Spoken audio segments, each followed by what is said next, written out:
မဖရဖရယောဝါဖောင်လို့ဝါဖောင်မှာစုံကြီးကိုတောင်လို့ရီမန်မြုပ်ထွက်တယ်ဒီချင်းခါမွှေးဆွေမြတ်တော့ပရပရမီတခုကအရာကခွိုင်းဟောင်းလူတို့ယုံကလေးချက်ဒလေးထုံးကြတခုပရိုလိုခါတယ်တပွန်လူထုံးဒလေးအကောအရာစကားခွန်းကိုမွှေးဆွေမြတ်တို့ချိဖေလာခေနချုံယောင်ထိနာထောင်ခဲ့ပါဝါခေါလာမှာဖွားမရတော့တာဦးဖရချီသမွန်ဦးဖရချီခနိုင်ရကြီးကေ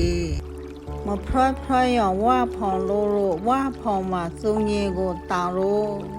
ရီမန်မြုပ်ထွက်တယ်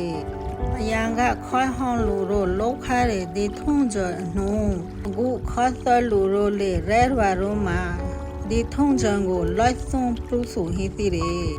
ဒီထုံးကြအရန်ကပေါမျိုးကြထာဝရပရုလိုလိုလာကြဖျောင်းလို့မရမဲတော့ကျွေးမှတခုအကောင်းဝန်ကြပရုနေတယ်ဝါခေါလာမှာဖွားမရတော့သာဦးသမွေဦးတို့ကိုဖောင်ချီတို့ရီမန်မြုပ်ထွဲခရမပရူလာကေစုတော့ချိုကျိုကြလေဟိုထောက်ပရခါတော့အကောင်းကိုကဂရဖူမွန်မွန်လူမျိုးအချမ်းထာဝရလက်ဆုံးပရုနေခါချဒလေထုံကြမဖြောစားဟိုလိုင်းနဲ့နေခဲ့တဲ့ထုံးကြချိုကြလူမျိုးတမျိုးမှာအင်ခရီငါရာစာတခုကိုယုံကလေးလိုင်းနာတို့ပရိုလို့ကြအလုပ်ထုံးကြဖတ်တယ်ရတရမာလေအင်ခရီငါချေတာတခုကိုယုံကလေးတို့ပရိုလို့ကြအလုပ်ထုံးကြဖတ်တယ်ဝင်တူဝင်ကလေးမွန်သားစုတကျအတော်မှာသူတို့တခုရေမဲချမ်းနာနှောချန်နှောတွန်လိုလိုမရန်ကြီးပဲဝင်ကြလူတို့ကလေးသူတို့အနှုတ်လွှဲလို့လာတယ်